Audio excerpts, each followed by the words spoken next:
clothing, a lot of it, and I just didn't want to donate it. So my cousin, are you filming this? My cousin Deanne, who could not come today, called me a couple weeks ago. She said, "Would you send me one of your mom's sweaters? It'll just feel like a hug from her." And it really touched me, right? So she had tons of sweaters. And you know, those sweaters you can't find anymore. Let me tell you, she wanted them in this color and that color. You cannot find those cardigans. But there's all kinds of stuff up there. There's a thing that held her iPad.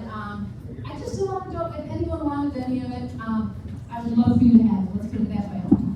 So after the short service here, the food will be out, and we have someone who's going to kind of let the tables go, manage all this. This is a big crowd. I had set for 70 to begin with, and then I went to 75. They were kind enough to make 80, and I'm going to have someone counting how many we actually have because I'm going to owe money. And so we'll eat. Feel free to take the dessert now or go back for it, save your fork, especially if you're going to wait until afterwards. And then we're going to do what I would call kind of a couple of eulogies, and if anyone wants to say something that makes us cry, let's get it over with, because then comes the laughter. And a few things, just the flowers. I used to bring Mom fresh flowers twice a week from my garden when they were in bloom. And every time I'd walk in, she'd go, "That's from your garden?" Like, she couldn't believe it. It's like, that was from my garden, or I might have stolen some stuff from my neighbors over here, our next door neighbors, but I brought her flowers constantly. So, I and my friend Jean over there, yesterday we gathered all kinds of, I was in ditches, getting asparagus, I was raiding my garden for garlic scapes. We had so much fun, it was a little hot up there. So a big thank you to Jean for helping me for that.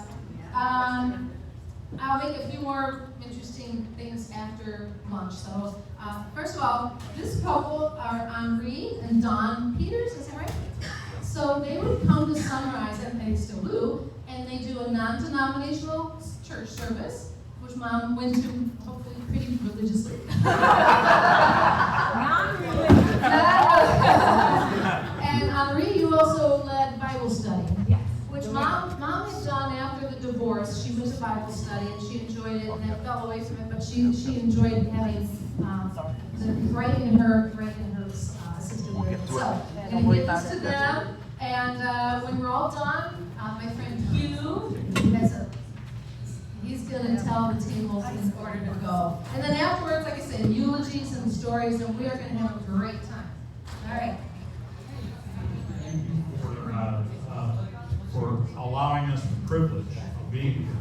We only, Henri, my wife and I, only got to know her probably the last couple of years of her life. And it's such an honor to be invited to celebrations of life like this, because we learn so much more about a person than what we had understood from their time in the assisted living. And so it was our privilege to come every Sunday. And I always remember Gert's eyes. I call them eyes of hope. And she always had hope within her. And I think that hope came from her faith in the Lord Jesus. She just looked at things in a positive way. And the activities director from Sunrise, the assisted living that she lived in, she wasn't able to stay because she's got to go be there. But she said, Jamie is her name, and Jamie said, Gert always had such a positive way of looking at things. And she said, how do you do that, Gert? I mean, I'd be bitter and complaining. But Gert said, what good would that do? And she'd just, have her positive, hopeful attitude. And as I said, I think this came from her faith in the Lord Jesus, and I think this is where it came from. This is from Peter. You all remember Peter in the Bible, and Peter in his first letter said, "Praise be to the God and Father of our Lord Jesus Christ. In his great mercy, he has given us new birth into a living hope. See, that's what I think we're going to have. Through the believe in God, who raised him from the dead and glorified him. And so your faith and hope are in God. And I know that that is what Gert has. Amen. Faith and hope in God. And so we have a song. We would usually do 5, 6 songs every Sunday. And I'm pretty sure that we did this for Gert. I think she would have liked this. And is like it. And it's called There Is a Hope. There is a Hope.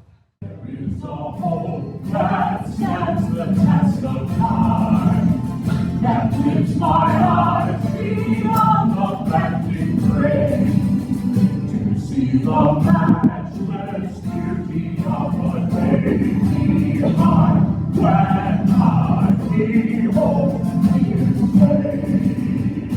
When suffering cease and sorrows gone, and every longing satisfied, then joy unspeakable will flood my soul, for I am truly whole.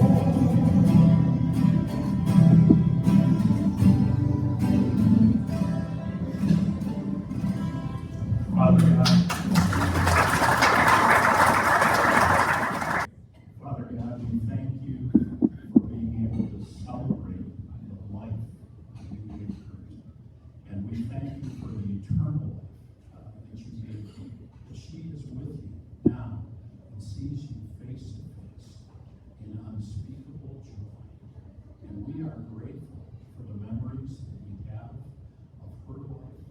We thank you for the goodness in giving her to us for a time.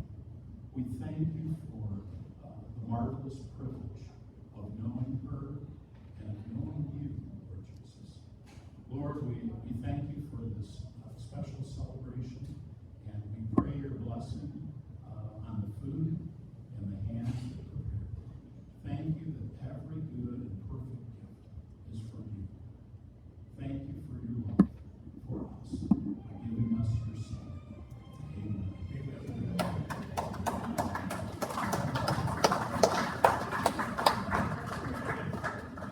Okay, so, and it's because I'm very pragmatic, right? I just gotta make sure her room gets empty. I need to go through all her stuff. I need to get the estate settled. I need to just get through the memorial. I need to just, so I've just been not allowing myself. And I'm hoping I don't allow myself today, but no promises. And one way I'm making that happen is that I have one of Mom's best friends, Colette Buckles, and one of my great friends, Betty Hogan. And they're going to read letters that I wrote to Mom. So one was Mother's Day 2 years ago, and one was Mother's Day last year. So there's no way in hell I could get through that. So, and they don't promise anything. So I'm going to have them read those, and we'll see what shape I'm in, and then I'll have more to say, and then starts the laughter. Anyone who wants to say something touching, let's get that out of the way because, and then we can do the laughter. So first is Colette. I've been friends with her for 54 years, and it's an honor to have been asked to read this eulogy written for her by her daughter, Krista.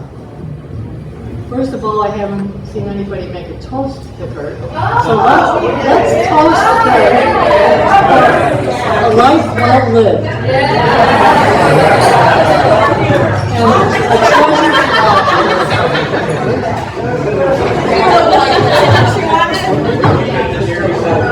There's a saying that says something like, don't save it for the eulogy, tell them now. Well, I don't want to write a eulogy on this Mother's Day because that's just plain creepy. However, I often think of what I will say when that day comes, if I can bring myself to speak at all that day. I get choked up even thinking about it, and you're still very much alive, although September 9th, 2021 was a good warm-up day for me. I will be sure to point out that what everyone already knows, the outward stuff that everyone loves. You know, like your wicked sense of humor, your love of friends and parties, your pride in your appearance and home, your loyalty and duty to your husband, even when it wasn't returned. But there is more that really impacted me and made me who I am. First and foremost, it is your forethought to have a career and not be dependent on a man. On the contrary, he was often dependent on your ability to make money. You were the safety net of the family, and since 1976, I literally owe my life to you, especially plying my dad with alcohol in order to conceive me. Now, there's some of that Gert humor for you. You are seriously one of the strongest people I have ever met. To have survived a divorce and the loss of your son in 1 year is unfathomable, and yet I lived through it with you. You and I are bound by that hardship, even though you did your level best to give me the most normal possible, despite what had just happened to us. Going to the bank and proactively seeking a house for us to purchase was genius. That house was so perfect for us, and you were so proud to own it. I remember those few happy months in the house before Mark was killed, and you beamed with pride and happiness to be out of the Ridgeway home. If only that could have gone on, but then came the biggest tragedy in your life. I mean, he was my brother, but being 8 years older than me meant we weren't super close, but you two. Then there were things like the trips to Mexico, the long weekends in St. Louis, or the embarrassed river. You always sought ways to keep our life interesting and our experiences growing. Taking me out of school to travel whenever, wherever, has paid off in my own love of travel, learning, and adventure. Recently, while having to clean out Gert's beloved home, I obviously came into possession of the many letters between you and Gitlin, who was her divorce lawyer. Dan, you were so smart and so eloquent. I wonder what you could have been if you actually were able to go to college. And yet your secretarial job allowed you to flex your language muscle, support the people you love, and be the social butterfly you were meant to be. That was a great career for you in the end. I saw your intelligence, and maybe even more than most people, due to my behind-the-scenes peek at your life. One of those letters to Gitlin discussed me going to college. You told him in no uncertain terms that if I wanted to go to college, you were going to see that I got to do so with my father's help. The way you fought for me in that regard is so touching to me. Thank you. Then came Philip into our lives. Sometimes I shake my head and wonder, what were you thinking? A 16-year-old girl and a 21-year-old guy. But you were a good judge of character. I believe you saw that he was just a big kid and not all that worldly, and I was a bit mature, having yet grown up pretty quickly due to family strife and tragedy. I'm so glad that you lead with your gut and allowed me to have the love of my life. I know that he ended up being one of the loves of your life too, and that makes me so happy. Now in one of your most difficult times, you are yet again a role model for me. You are frustrated by your situation, but you know how to manage your feelings. You lost your home, but you made the most of what was dealt to you. You maintained your humor and are self-effacing when it comes to the indelicate aspects of your situation. Yes, that's my fancy way of saying you can laugh at your bathroom situations. I may wish that I didn't have to get those daily digestion reports, but it feels good to share or laugh about it. In closing, I hope you learn on this Mother's Day that I feel you were the best mother for me, and I truly appreciate your entire life and how it impacted my own. I owe you everything. Love you, Krista.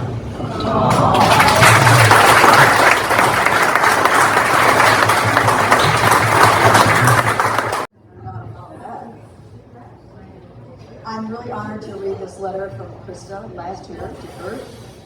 Just in passing, Gert was like my third mom. You and I really loved her a lot, and we really enjoyed texting with her and getting her funny cartoon emails that she sent all the time with 100 people copied on it. Anyway, what we loved most about Gert was that she told it like it was, and you always knew where you stood with her, and she didn't mince any words. But she always was so hopeful, happy, and we just loved being around her. So here's the letter from last year. Dearest and best Mom, last year I wrote you a letter about what a great mom you were as I grew up. If I remember correctly, you found it moving. It was cathartic to write and let you know how much I appreciate you, and still do. This year, I want to write about how awesome you have been over the last 4 years. You have been tested to the max, and you have done so well. By that I mean you are still an awesome human being, beloved by everyone. Deciding to move into Heather's in Ringwood was a difficult one, and you managed your disappointment in having to do so very well. I love the little place, especially you caring for and trying to bond with Franz, and you putting up with Jane reading the same article every day and wanting to cling to you. Like I said above, loved by everyone. If Mary Jean and Mary Ann and Barb and Sharon lived in that house with you, it would have been very good. But then again, the activities at Sunrise are so great. I felt bad about moving you to Shepherd and then having it end so badly. Again, with the right group and good staff, it could have been wonderful. It does give you a good survival story, though. I mean, you went through so much and yet maintained your sunny disposition. You were/are amazing. Watching you thrive at Sunrise has been a real pleasure in my life, and watching your friends and caregivers care so much about you. Them just loving your presence makes you a role model for me. If I end up in an assisted living, I would want to be like you.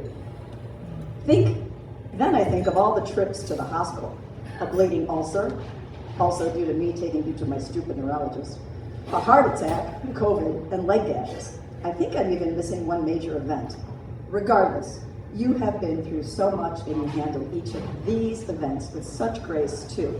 When hospital workers recognize you from past stays and bond with you, that is even special too. I wish I could name everyone who pulls me aside or catches me in the hall to say, I love your mom so much. I have lots of replies. That makes 2 of us. If I had a nickel for everyone who told me that, I know, me too. It makes me so proud of you. I know that sounds weird, a 62-year-old daughter being proud of her 92-year-old mother, but that is the word that comes to me this year. Pride and love. Love, Chrissy.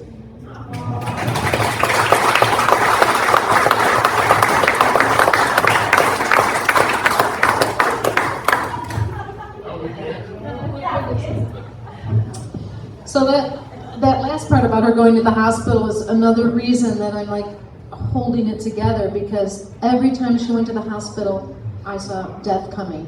I practiced it about 4 or 5 times over the last 5 years. She was Teflon woman. I mean, she had a heart attack on a Friday, and she was back at the assisted living on Monday. She had a bleeding ulcer where the back of the ambulance looked like someone had been butchered, and she's in this room and she's got tubes and all this blood went out, but this is it, and it wasn't. Oh God, COVID. This is crazy. I don't know how many know this. When she got debilitated, which is a long story, she went to a rehab, a couple of them, and she ended up at Wakanda Care. It was March of 2020. Her roommate was the first person to get COVID in Wakanda. Her nurse was the first nurse to get it in COVID in Wakanda, and her PT person was the first person. She did not get it. But they kept her in a wing. This is the days when we were sequestering people. So she had to stay in the COVID wing. And she never had so much as a sniffle. So then we brought her home because no places would take her, because by then Wakanda had like 23 deaths and 65 cases. So they said, just give us time to get our own COVID stuff in shape. And so then it was time to finally get to assisted living, because boy, home health care is expensive. Oh my gosh. And she got blood tested by the Heathers, and it showed significant exposure to COVID, which means she had it. She had the antibodies. And she went through at least two or three more rounds of COVID exposure at Shepherd, and finally at Heather's it hit her, and with combination pneumonia. So in the hospital, she had tubes in her to drain her chest. She sounded terrible. I thought, oh, this is it. Like I said, I grieved every single time. But she came back, And this last time, she had pneumonia, and pneumonia takes so many old folks, and that was her demise. But I have a story to tell about that. I'm not going to go into why and all that, but I was not in town or there. And Colette, she was always my proxy. I mean, I would go on a camping trip to northern Wisconsin, I get the phone call, we're taking your mother to the hospital. Colette, can you go over there, because I'm running this kayak group or whatever. Goodness, Colette was just wonderful. It's just like my sister, and I really appreciate it. So, the day she was going to pass, Colette was busy, and 3 of her other friends from Morton came. They brought this card. She got a lot of pop-up cards, especially from Ginny Koval. And they brought it thinking they were just going to give her a card. And they got there and saw what state she was in, and she was on oxygen. The oxygen was as high as it went, and she was anxious and all that. She was showing anxiety, and so they went and got the nurse, and they gave her just very small doses of morphine, and she passed quietly. Those 3 ladies were in that room with this for a regular visit when my mom passed. You have to get the hospice nurse to come back and declare her dead for the. So they stayed there for 45 minutes and talked to her. They say sometimes people who die and come back, they say they're over their body so I hope she heard all 45 minutes of that, you guys. You were great. So in the assisted living outside of her door, you always put a little thing that showed your mom's the history. And this is it. Mark, her and me, her being crazy, her graduation picture. So, feel free to take a look at that afterwards.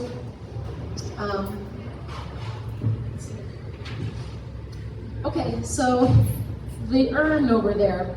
The urns that they offer in funereal are just so sterile and silver. And they're beautiful, but it wasn't Mom. So I went to find a vase that would match her home. It was her office and her bedroom. It was peach. I think it was peach. So I got this vase, and I'm like, well, I need a lid. So those of you who know Gabi and Scott Sparacio here in Ringwood, Scott does woodworking. He's got a beautiful shop with laser cutting, laser routing, and he turned the top. And if you go look at her urn, he made a depression in it where he put resin and sparkly resin, and in it is a pendant. And it was Gabi's mother's pendant. So Gabi, they could not be here. They have a shower for their daughter-in-law today. But she sacrificed her mom's Edelweiss because she knew Mom loved German stuff. Mom was half German, half Hungarian, but she was half German, half Hungarian, but she really embraced her German side. So that you'll see the little Edelweiss. It came from a good friend. I went to pick it up, and Scott took the lid off, and there's felt on it. And he said, I put a note under there for her. So one day Mom fell at home. I was going to have a slideshow, but I don't think you would like to see that picture. She fell and hurt herself pretty bad.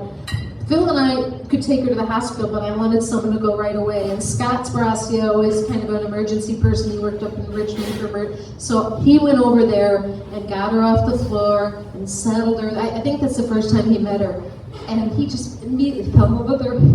And so he wrote a note. So I wanted you to tell a very special story about that lid. And the calla lilies. So when I went to get married, I wanted to carry calla lilies. It was big in the 80s. I had no idea. We're halfway through the planning, and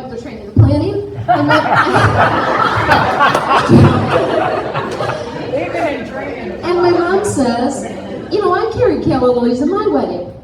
I had no idea. There's a wedding picture somewhere. You'll see her. She's carrying calla lilies. I had no idea.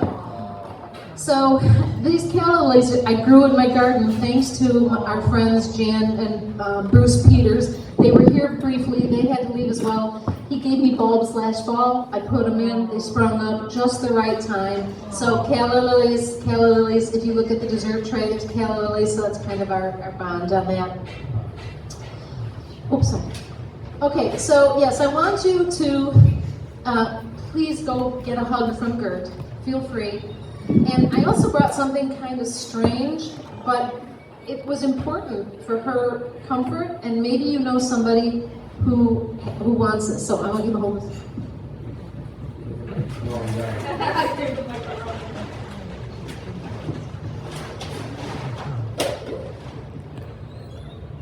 Okay, when she would go to the hospital and they took her back, they would use something like this on the gurney, and it has a pump in it, and you can blow it up to any level of firmness.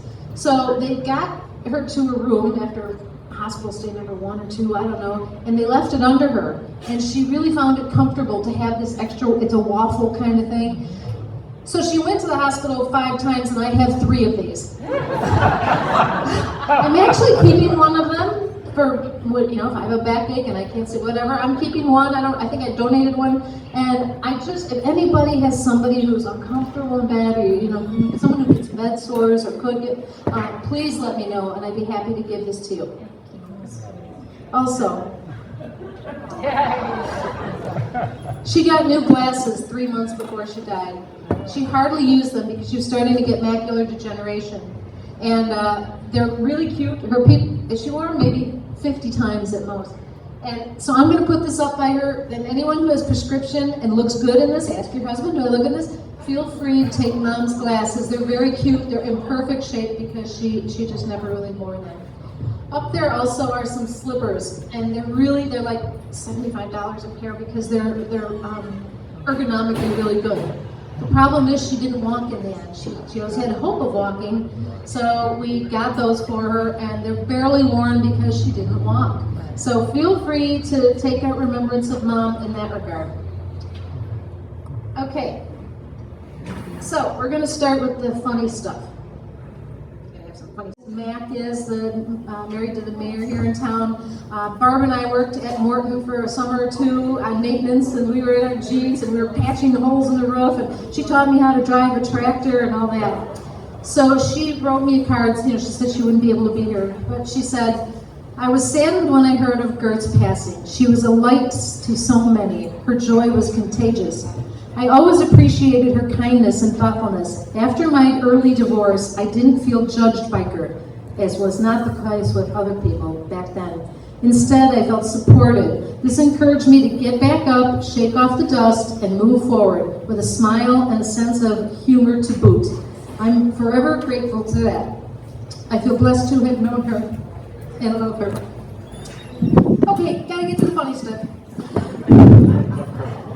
Okay, this first one is from Marvin Villiard, who was the plant manager right here in Morton. And Marvin and her, and this whole group, there's a posse here. There's a posse here. They had so much fun. I was just a teenager, and they were like in their 20s, 30s, and they were just having so much fun. I get to watch it with my mom. So he wrote, "Hi, Krista. First, sadly, I won't be able to make it to help celebrate your mom's life. Second, I'd like to share one special moment with you. Not the time she came to work with her pants on backwards. Or the time she came to work with one blue shoe and one black shoe. Or the fact that she could never get to work on time, but she was always exactly 5 minutes late. So true. She would say, "Oh, it's my review today. I'm going to be told I come in late. But I come in the same time every day." You got to find something bad to say in your review. But the time she made shook potatoes. Here it is. I think you were there. It was St. Patty's Day. After work, a bunch of us headed to your mom's house for corned beef, cabbage, and boiled potatoes. There was some, really a lot, Bailey's Irish cream before dinner. When she was serving the food, she brought out the food, including the potatoes still in the pot. So she taught me this, when they're boiled, you just shake them enough to break them apart. Don't mash them, and put the butter in there. She told us she was going to shake the potatoes to make them shook potatoes, and proceeded to wildly shake the pot while forgetting to hold on to the lid. I'll never forget the sight of her surprise as the potatoes, went flying everywhere. And I'll never forget your mom's shook potatoes. Your mom was always special to me and everyone she touched. Okay, so I have a funny story of my own. I love this part. So at sunrise, by the way, if you know somebody's looking for assisted living, Sunrise in Crystal Lake was awesome. I highly recommend them. Also, if you mention her name, I might get $3,000. They have referral fees. I don't know if you can still have a resident. But if they will do it, I will take the $3,000 and say, who's your most needy resident here right now? Yeah. And give it to her. So try it. If you think you're going to send someone, call me first and let me see if I can hook up a deal for some lucky resident. But anyway, they had a lot of activities. Sometimes assisted livings, they put all these things on there and only about 25% of them happen because the residents are up napping, they're not going to come down and make a wreath, or they don't want to watch a movie, they want to watch what they're doing. So, you put it on these sheets, but it doesn't always happen. So it was a Wednesday, and Jamie, they were talking about her earlier, she was the activities manager, 25 years there, 25 years, she's wonderful. She wasn't there on Wednesdays, and they put this thing that was a Disney celebration. It was just a few months ago, right? It was 50th anniversary Disney. So I thought, shoot, I guess I'll do it. So I put together this whole trivia thing. And I had 8 people down there, and I gave them like bingo chips when they got a thing, and then whoever got the most won a prize, which I went into my ornaments and found something that looked a little bit like Cinderella's castle, but it wasn't Disney, but that's all right. So anyway, I get to this question, and it says, Mickey Mouse was the first cartoon to have sound. What did Mickey say? And this is what Mom did. She said, little grin, little sigh, look, come here, Minnie. Come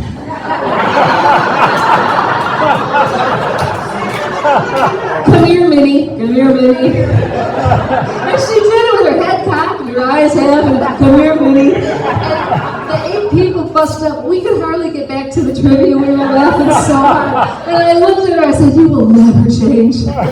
You will never, ever change.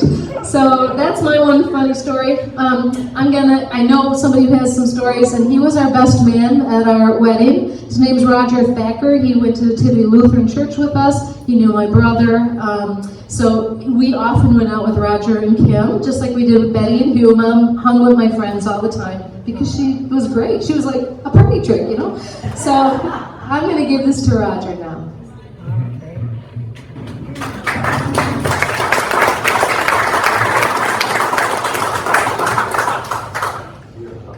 I'm a tough ass.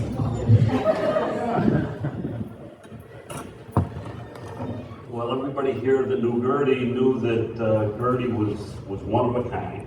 And once in a while, Gertie and I would start talking about Gertie and men. And you never knew which way she was going. And then another time, we're talking about our multiple surgeries and wounds and all of that. And the next thing you know, it's like in the movie Jaws, when they're on the boat, the two guys, well, I got bit by this shark, and he pulled his pant leg up. Yeah. That was Gertie and I. And Gertie, we talking about a scar, and she'd show us her scar. I got that beat, Gertie. I showed Gertie my scar, and this and that, and I thought she had me, but then I had a colon surgery. So I got that beat, Gertie. Back in the day, I would have pulled my shirt up, but I'm not crazy now. But I got that beat, Gertie. Oh, wow. Well, then, I had my belt line there. Well, how far down does it go? It's down below my belt, Gertie. Well, how far?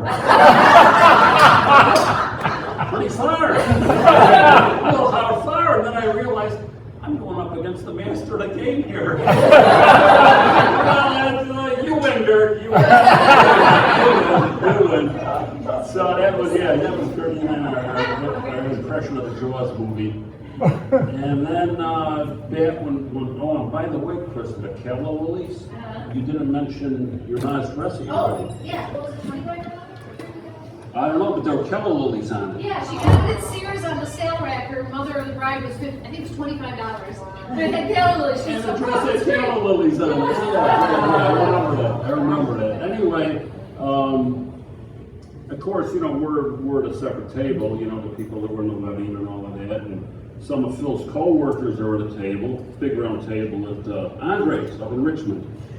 And one of the co-workers who Phil was very good friends with up until the very end, Jimmy Bratton, Jim was an acquired taste. He was never my cup of tea, but of course I always tease Gertie. Well, Gertie, you're always looking for a guy. You gotta be kidding me, that's shrivelly old. And Gertie was 10 years older than he was.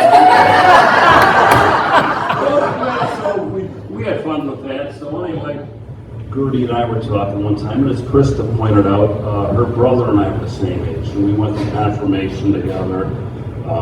Different schools, they lived in Wonder Lake, but then same high school, so we went off from high school, and Mark left us way too young. And Gertie and I were talking, and I go, Gert, how would you best describe Mark? I don't know if I ever told you this, Krista. Like, how would you best describe him? And she goes, in a good tone, he was a lovable wild man. And I thought about it for a minute. I go, yeah, you're right. That describes him exactly. And I never forgot that. I just never forgot that. But she was one of a kind. I remember we had a fondue party. I can't remember if she was there or not. I don't even remember what the fondue party was. It was good. My mom and dad, back when they were younger back in the day, that was the big thing. And, Krista in the kitchen. Our parents were friends. Yeah, exactly. Yeah, our moms were about the same age, if I remember right. Yeah. And all the fondue parties, and she was just a good egg. Everybody that knew Gertie, she was just a good egg, but don't ever bring no time. We miss her, and Krista, she could have done a better job. Really.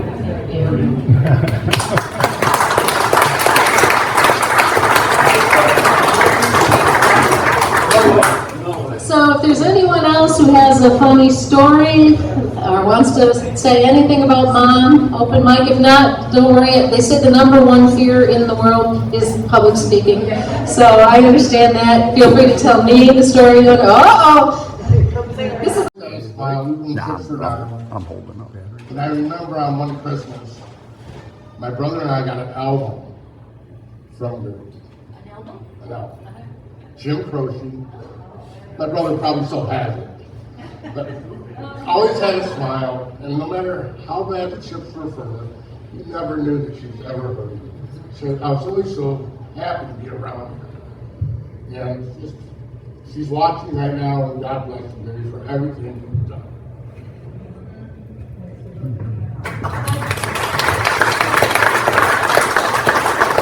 To his point, I think maybe I saw her cry 3 times in my whole life.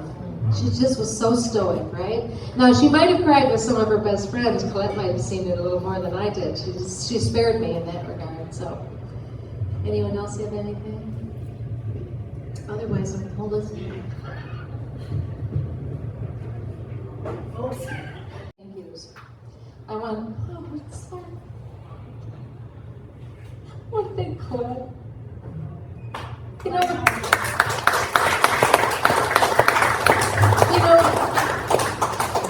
Colette was younger and she went to Morton, and she had some things going on in her life too. And my understanding, I didn't understand it at the time, but I could tell that somehow Mom was supporting her in different ways, right? So you got a chance to pay back these last 5 years. Next, I want to thank Cheryl Dawson, Lynn Bauer, and Ellen Bauman for being there in the final moments. I had breakfast with Cheryl to hear the whole story, because I just could not hear the whole story, so she had breakfast with me. That was a tough breakfast. I want to thank Betty and Hugh and Tom they spent the night last night. They live in Chicago and Northbrook, and they helped me whisk all the stuff out and make lists of things, and it was there's a lot here, and thank you for that. Jean for her flowers and her cookies, which are the chocolate chip bars. She often makes cookies, but in the summer you just don't know what shape they're going to come out so she did them in bars. By the way, she makes it with whole wheat flour, which to me makes them just so much better. I want to thank Lisa Blocksdorf. for also bringing some, what would otherwise be black and white cookies, but they're blue and white because there's blueberry jam in it. Blue and white cookies. And Lisa's been a great support for all this. I want to thank Christine Kaefer for the lemon bars. There she is, thank you. It was really nice they said we could bring our own desserts. And people would come up to me and say, what can I do? And so that's what I came up with. There's a couple, Sunrise and Shepherd staff, they came and went, some had to go back to work. And then anyone who sent her letters and cards and emails and GIFs and just everyone, she lived a great last 5 years communicating with people because she embraced technology. And there's a funny story about that. So my mom worked at Morton so long that she started with a typewriter. We had to push it real hard like a regular typewriter. And then they started getting electric typewriters, and she's like, oh, I don't like this, I don't like this. And then she'd get used to it. And then it was the more, like halfway between a computer and an electric typewriter. You could put it in there, read it all, and hit it. And she's like, oh, God, they're changing. And she said, I loved my old typewriter, the one that she hated to get. So she learned, I don't know what those are called, telewriters or something. So she learned that. And what she could do with these machines, she learned how to make pictures with them, and she knew every file. So then started the computer, and we're talking the old DOS, and those were hard to learn. And she's like, oh no. And then she got into computer, and she loved, she loved it. And then came like Word, actually having to learn Word and all that, and she just hated it, and then she loved it. So my mom evolved from an old typewriter right down to using Word and Excel until she retired, and afterwards. And then we got her the pad, and she got on Facebook and GIFs. Like my Google storage is so full because every morning we 10 GIFs. Happy morning, it's hump day. Oh, and those eat up a lot of data. And all of a sudden, a month later, I'd say no storage left. I gotta delete all of mom's stuff. I didn't tell her. But I'm so glad she embraced technology. I think it served her well in the end. And that's about it. Please look at Gert's Boutique. If anyone thinks this very, very important medical thing might be for someone for you, try on the glasses. If they look cute, take them. Take a little more time to look at the pictures and mingle. And we don't have to be out of here until like 3 o'clock. And so, but feel free to leave if you have to. It's a beautiful Saturday day. So thank you for everyone who came. There's a lot of people who came and couldn't even stay and just made appearances. And I think we had 80 in the end. Wow. 82! Oh yeah, 82! I started at 70, and then I wrote to Jen and I was like, I'm 75? And then the other day I said, I don't know, there's still going to be some stragglers. She says, I'll make it 80, and we had 82. But we had like 5, 6, 7 people who couldn't come for various reasons. So really there were a lot of people who made it that I wasn't waiting for, but it worked out great. Is this place great? Was the food wonderful? If you've never come for their Friday fish fry, it every year wins Best Fish Fry in McHenry County, and it's for good reason. Those potato pancakes are part of it. I had to make sure that was on there. We didn't want to do fried fish because we had the roasted chicken, which Mom loved roasted chicken. So anyway, it was all about Mom today, but come back and have their fish fry. It's wonderful. And like I said, mingle for a little bit. Let's try to be out of here about 2:30, 3 o'clock.